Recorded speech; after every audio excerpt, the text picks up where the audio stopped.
नमस्कार मित्र हो, पुन्हा एकदा आपल्या सगळ्यांचं स्वागत। आपल्याला माहितच आहे मी या चॅनलवरती सुप्रसिद्ध पुस्तकांचे सारांश, प्रेरणादायी विचार आणि महामानवांचे विचार आपल्यापर्यंत पोहोचवण्याचा प्रयत्न करत असतो। सर्वप्रथम मी आपल्याला धन्यवाद देऊ इच्छितो, कारण केवळ 22 व्हिडिओमध्येच माझे 1000 सबस्क्रायबर पूर्ण होत आहेत। आपला प्रतिसाद खूप छान आहे। माझं काम तुम्हाला जर आवडत असेल तर व्हिडिओला एक लाईक करा आणि तुम्ही जर चॅनलवरती नवीन असाल तर चॅनलला सबस्क्राइब करा। तर मित्र हो, वेळ न घेता थेट विषयाकडे वळूया। आज ज्या पुस्तकाचा सारांश मी सांगणार आहे ते पुस्तक बेस्ट सेलर आणि लाखो लोकांचं जीवन बदललेलं आहे। आणि हो, नक्कीच तुमचं सुद्धा जीवन बदलून जाईल। फक्त व्हिडिओ शेवटपर्यंत बघा। पुस्तकाचं नाव आहे the 7 habit of highly effective people. याचा मराठीत अर्थ होतो प्रभावी लोकांच्या 7 सवयी। या 7 सवयी जर तुम्ही मनापासून आत्मसात केल्या तर तुम्ही तुमच्या वैयक्तिक आणि व्यावसायिक जीवनात आश्चर्यकारक बदल पाहाल। सवय म्हणजे काय? सवय म्हणजे अशी गोष्ट जी आपण पुन्हा पुन्हा करतो। चांगली असेल तर यश मिळतं आणि वाईट असेल तर अपयश येतं। स्टीफन कॉवे म्हणतात, success is not the result of a single action but the result of a consistent set of habits. मित्रांनो, ज्या 7 सवयी आपण बघणार आहोत त्याच्यामधली पहिली जी सवय आहे ती आहे बी प्रोएक्टिव्ह। याचा मराठीत अर्थ होतो सक्रिय बना। प्रोएक्टिव्ह लोक आपल्या जीवनाची रिस्पॉन्सिबिलिटी स्वतः घेतात। हे लोक ज्या गोष्टी नियंत्रणात असतात त्या गोष्टीवर फोकस करतात, ज्या गोष्टी नियंत्रणात नाहीत त्या सोडून देतात। आपल्या जीवनात घडणाऱ्या गोष्टीला इतर लोकांना दोष देऊन काहीच अर्थ नाही।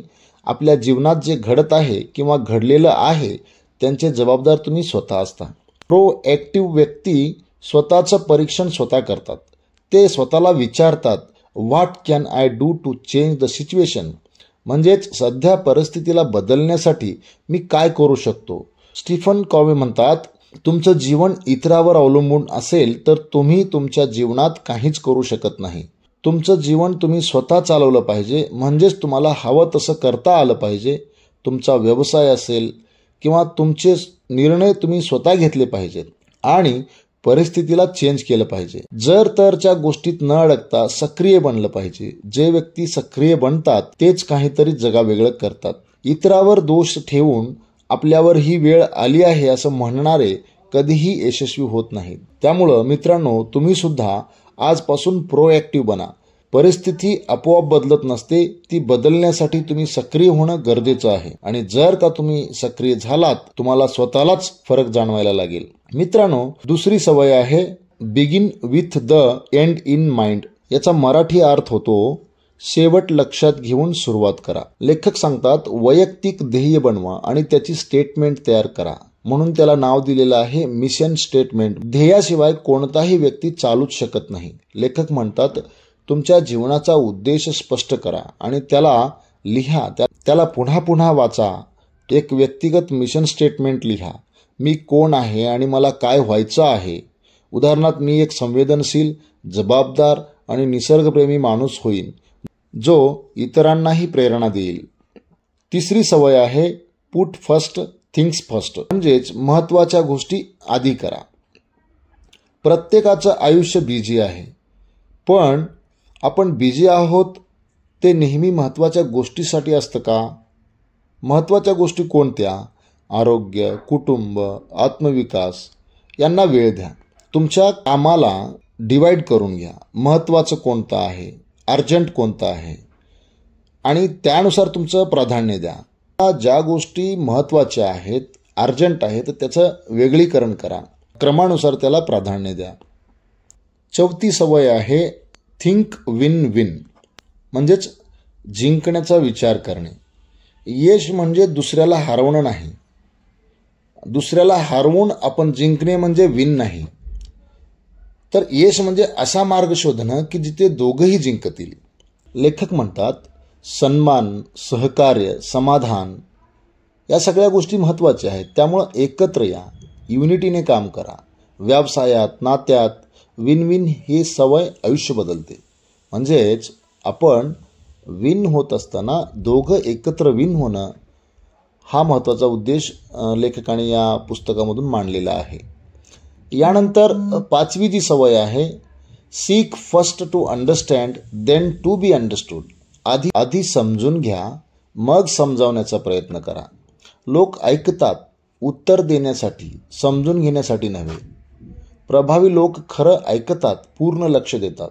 दुसऱ्यांची भावना, शब्द आणि हेतू समजून घ्या. मग आपली भूमिका मांडा. शांत, स्पष्ट आणि आदरपूर्वक. कोणत्याही गोष्टीला न समजता समजावण्याचा प्रयत्न करू नका. अगोदर तुम्ही समजून घ्या आणि नंतर तुम्ही त्या गोष्टीवर प्रतिक्रिया द्या, असं लेखक सांगतात. पुस्तकातील 6वी सवय आहे सिनर्जाइज, म्हणजेच समन्वय साधा.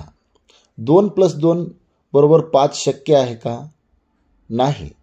पण आपण सहकार्य केलो तर, एकमेकाला जर सहकार्य केलो तर सगळ्या गोष्टी शक्य आहेत, असं लेखकाला वाटतं.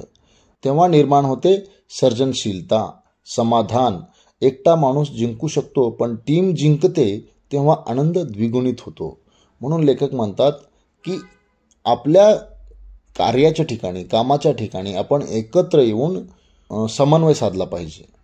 आणि या पुस्तकातील शेवटची जी सवय आहे शार्पन द सॉ, म्हणजेच स्वतःला धार द्या.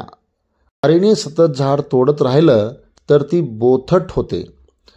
तसंच आपलं शरीर, मन आणि आत्म्यावर आपण काम केलं नाही तर यशाची आरेही बोथट होते. शारीरिक आरोग्यामध्ये व्यायाम, आहार आणि झोप हे खूप महत्त्वाचं आहे. त्यानंतर मानसिक आरोग्यामध्ये वाचन आणि नवीन कौशल्य शिकणं खूप गरजेचं आहे.